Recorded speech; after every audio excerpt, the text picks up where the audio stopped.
Je voudrais avant tout remercier deux personnes indispensables pour moi, Madame Boschnett et Monsieur Julien Simon Delcros. Juste pour les remercier d'avoir participé à une activité que nous avons faite, une remise de chien. Alors écoutez, on va commencer à passer, voilà. Aujourd'hui, en France, plus de 3 millions de déficients visuels sont désireux de partager ou découvrir un plaisir culinaire au restaurant. Malheureusement, la plupart du temps, rien n'est fait pour eux en termes d'accueil, de service ou de cuisine appropriée.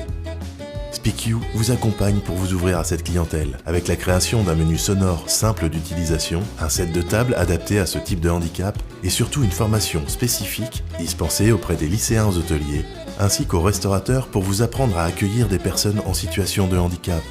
Comment faire le service? Comment cuisiner?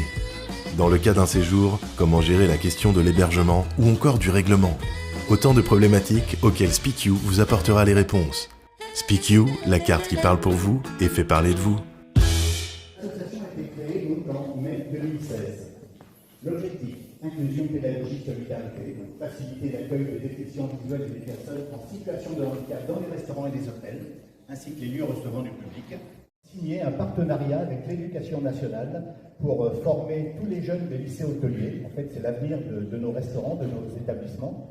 Et on a pu signer un partenariat avec eux pour former 800 lycées hôteliers en France. Voilà. Merci de m'avoir écouté. Merci à toutes et à tous. Nous avons rejoint Souki à Kunheim la semaine dernière, à côté de Colmar.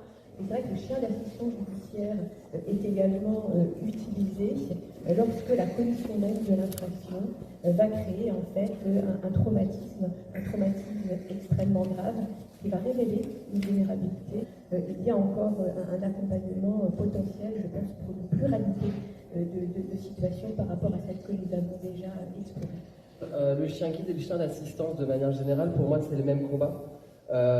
Déjà, au niveau de la législation, elle est exactement la même. L'accès libre à tous les établissements recevant du public. Et j'ai découvert le chien d'assistance judiciaire et j'ai été extrêmement touché quand on m'a un peu raconté comment ça pouvait se passer, notamment à l'hôpital et dans la sécurisation et la libération de la parole de ces victimes. Je trouve ça absolument fantastique.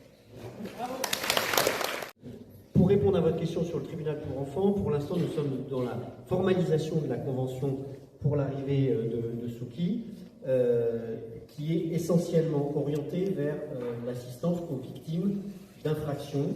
Mais nous avons une réflexion très importante pour envisager à terme un développement également dans le cadre de l'assistance éducative, parce qu'on pense, comme vous, que l'apport de ce chien dans la libération de la parole, la réassurance peut être très utile.